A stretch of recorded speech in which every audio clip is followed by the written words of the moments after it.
जय श्री कृष्ण दोस्तों, मेरे चैनल पे आप लोगों का स्वागत है। दोस्तों, आज हम बात करेंगे एक महात्मा जी का, जो एक गांव में बहुत सालों से रहते थे। उनका गांव के लोग सारे बहुत सम्मान करते थे, बूढ़े बच्चे बड़े सब उनका सम्मान करते थे।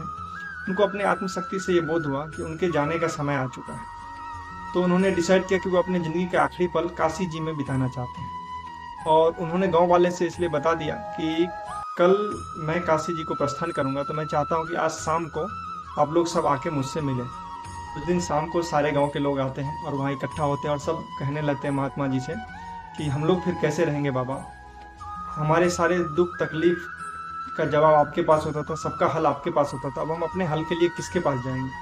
आप मुझे हमारी मार्गदर्शन करें जिससे हम सबका कल्याण हो। महात्मा जी 3 खिलौना लाए जो देखने में बिल्कुल एक जैसा था। तीनों वहाँ पे रख दिए और लोगों से बोले कि आप लोग इसको ध्यान से देखो और इसमें अंतर बताना कि इसमें क्या अंतर है।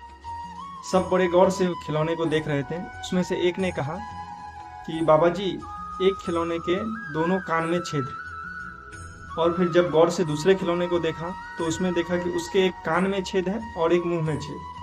फिर सारे लोगों ने तीसरे खिलौने को देखा तो उसके सिर्फ एक कान में छेद था, ना दूसरे कान में छेद थी ना मुंह में छेद। महात्मा जी एक इंसान को वहां बुलाए और बोले, स्टिक दिया उनको 3 और बोले क्या तीनों खिलौने में बार बार करके एक कान से डालो। तो पहले खिलौना में जब डाले तो एक कान से स्टिक गया और दूसरे कान से निकल गया, क्योंकि उसके दोनों कान में छेद। दूसरे खिलौने में जब वो स्टिक डाला गया तो एक कान से गया और दूसरे मुंह से निकल गया। लेकिन जब तीसरे कान में वो स्टिक डाला गया तीसरे खिलौने के, तो उसके कान में गया लेकिन कहीं निकला नहीं, क्योंकि उसके मुंह में भी छेद नहीं था और कान में भी छेद नहीं। लोगों ने कहा, महाराज इससे हमें क्या शिक्षा मिलेगी, ये तो एक सिंपल सी बात है। महात्मा जी बोले, बिल्कुल इस खिलौने की तरह आपके जिंदगी में 3 प्रकार के लोग मिलेंगे। पहला वो जो आपके बात को एक कान से सुनेंगे और दूसरे कान से निकाल देंगे। ऐसे लोगों को आप अपनी ज़िंदगी का कोई भी राज ना बताएं, क्योंकि उससे कोई फ़ायदा नहीं। क्योंकि ऐसे लोगों को आपके बातों में कोई इंटरेस्ट नहीं है, आपके लाइफ में क्या चल रहा है उससे उनका कोई मतलब नहीं। वो अनसुना सा करते, एक कान से सुनते और दूसरे कान से निकाल देते। इस खिलौने की तरह दूसरे वो लोग मिलेंगे जो आपकी बातों को ध्यान से सुनेंगे लेकिन अपने मुंह से दूसरों के सामने बोल देंगे। उन्हें कोई फर्क नहीं पड़ता कि इससे आपका क्या साइड इफेक्ट होगा, क्या नुकसान होगा, क्या फायदा होगा, उससे उनका कोई लेना देना नहीं।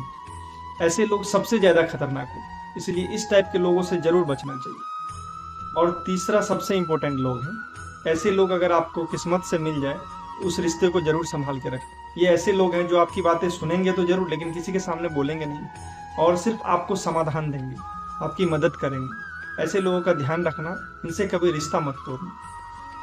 ये एक छोटी सी कहानी है, लेकिन ये मेरे, आपके और हम सबकी ज़िंदगी में ऐसे लोग मिलते हैं, इसलिए ऐसे लोग से सावधान रहें और तीसरे टाइप का लोग का बिल्कुल ध्यान और ख्याल रखें, उससे रिश्ता खराब ना करें। आखिरी तक वीडियो देखने के लिए धन्यवाद। आपका दिन शुभ हो। अपनी राय कमेंट में जरूर बताएं, क्या आपके आसपास भी ऐसे लोग हैं, और अगर हैं तो किस टाइप के लोग हैं, पहले, दूसरे या तीसरे। Thank you.